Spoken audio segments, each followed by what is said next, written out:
Ja sam potpuno neplanirano, neočekivano u stvari, ali našao sam u kolima jedan primjerak te dvodelne knjige Na Serbijom srce, pesnička uzdarja Dobrici Jeriću, koju je priredio Milivoje Trnavac, a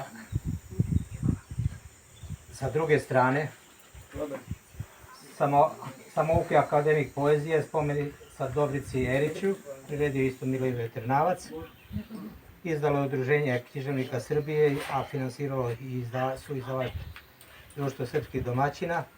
Pošto imam samo jedan primjerak, ja sam ovdje napisao, nadam se da mi nećete zameriti,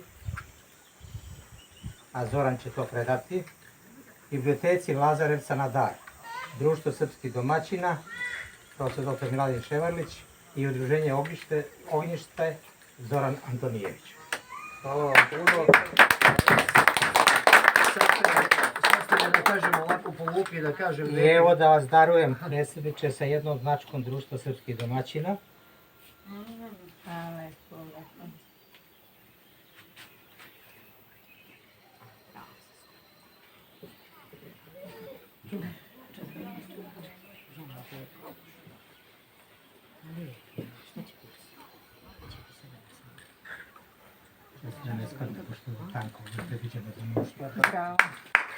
I vašeg saborca i pesnika im je darivao njegovu zbirku pesama gospodina Karića.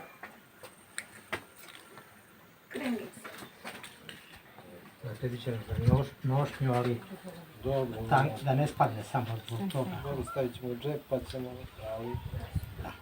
Hvala vam puno. I treću predstavniku opštine mom imenjaku, da ne zaboravi ne samo Udruženje Ognjište, nego sva druga udruženja, jer bez srpskih domaćina poput ovakvih u ovom udruženju nema ni Srbije.